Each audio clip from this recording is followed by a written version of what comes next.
પ્રહાર કર્યો અને એવી ઓકીને લોહીની ઉલટીઓ થઈ. લંકિની સમજી ગઈ.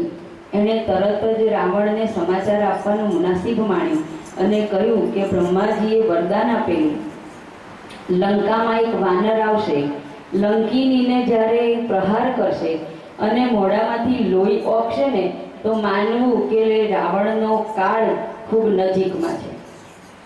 રાવણને સમાચાર આપીએ અને લંકિનીને ભોંય ભેગી કરી હનુમાનજી મહારાજ એને મુષ્ટિકનો પ્રહાર કર્યો, લોહી ઓક્યું અને ત્યાર પછી અહીંયા આગળ હનુમાનજી મહારાજને લાવ્યો છે ને ત્યારે નીંદર પણ બેઠા બેઠા જ કરે છે અને સતત એમનું મન રામ મંત્ર ભણ્યા જ કરે છે.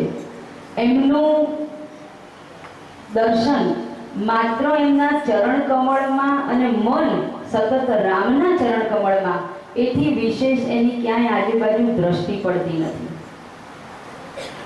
અહીં આગળ હનુમાનજી મહારાજ એક વૃક્ષ ઉપર બેઠા છે. સીતાજીને નખ શીખ જોયા છે. સીતાજીને ઓળખાણ આપવાની પ્રભુની મુદ્રિકા આપેલી છે. હનુમાનજી મહારાજે વૃક્ષ ઉપર બેસી અને આદિથી તે અત્યાર સુધીની રામાયણની કથા નિજ મુખેથી હનુમાનજી મહારાજે સીતાજીને સંભળાય એ રીતે કહેવા માંડી છે. હનુમાનજી મહારાજ દેખાતા નથી એટલે સીતાજીને વિચાર આવે છે કે અમારા આની પરખ કેવી રીતે કરીશ. અને તે જ વખતે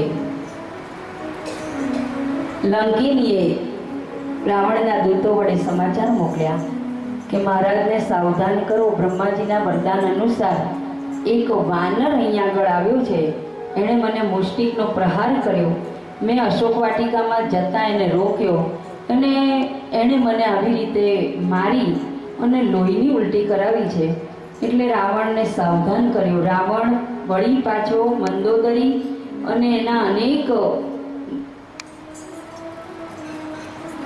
સમુદાયને લઈ સીતાજીને કહ્યું કે સીધી રીતે સોંપાઈ જાઓ, મારા થઈ જાઓ, મંદોદરીને તમારા ચરણની દાસી બનાવીશ, પણ એકવાર હા બોલો.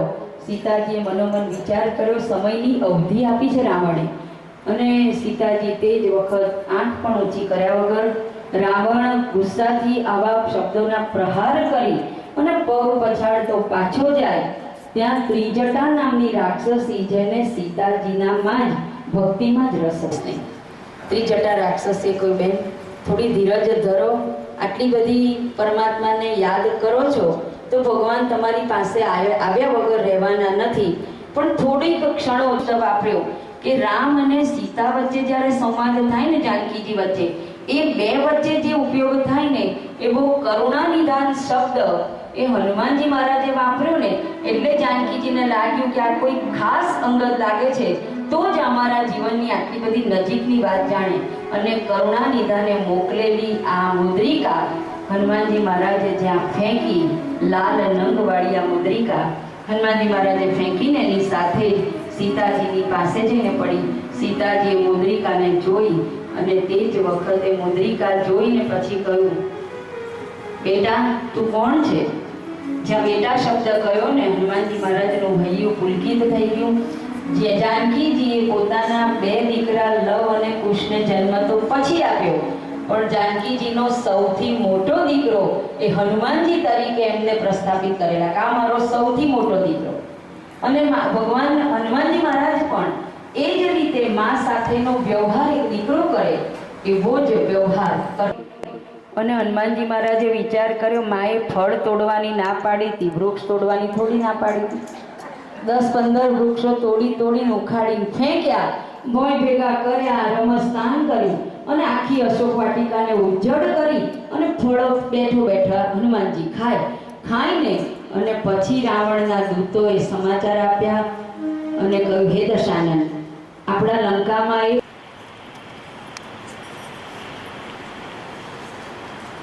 દર્શન કરી અને જઉં છું. અહીં આગળ સીધા જ અક્ષય કુમારને કહ્યું, પેલા વાનરને પકડી લાવો. અક્ષય કુમારે તો રાવણના કહેવાથી હનુમાનજી મહારાજને પકડ્યા. હનુમાનજી મહારાજે તે જ વખતે અક્ષય કુમાર સેના લઈને આવેલા અને સેનાઓમાં કેટલાયનો કચ્ચર ઘાણ અને ત્યાં મોકલતા કહ્યું, હે પુત્ર, આ વાનરને મારશો નહીં, એને બંદીવાન બનાવીને મારી સમક્ષ રજૂ કરો, એને મૃત્યુ કરતા પણ આકરામાં આકરી સજા કરીશું. અહીં આગળ મેઘનાદે હનુમાનજી સામે બ્રહ્માસ્ત્રનો પ્રયોગ કર્યો. હનુમાનજી મહારાજે વિચાર કર્યો કે બ્રહ્માસ્ત્ર જો છોડાયું છે અનર્થ થશે અને એની મર્યાદા નહીં જળવાય. એટલે જે બ્રહ્માસ્ત્ર મેઘનાદે ફટકાર્યું ને એ એમણે સ્વીકાર્યું.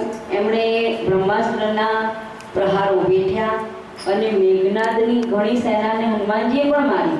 અને ત્યાર પછી હનુમાનજી મૂર્છિત થયા ને એટલે એમને નાગપાશમાં જકડી અને મેઘનાદ દશાનનના મહેલમાં લઈ આવ્યા.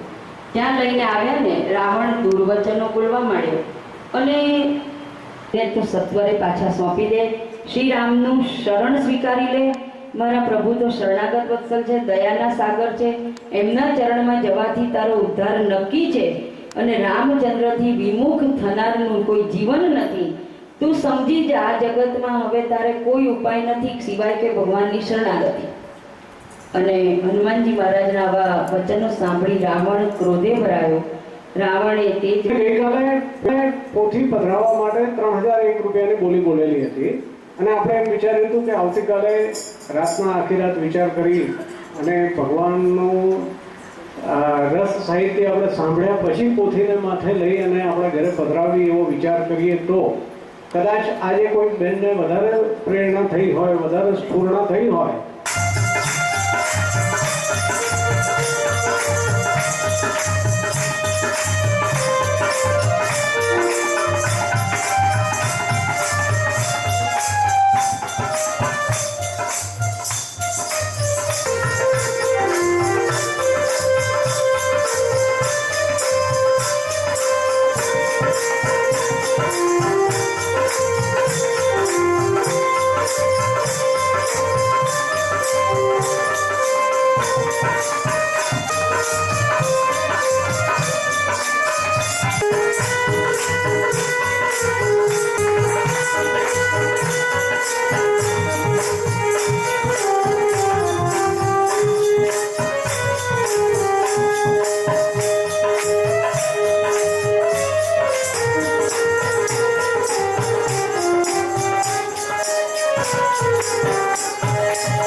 ખર્ચ નિમિત્તે 11,111 રૂપિયા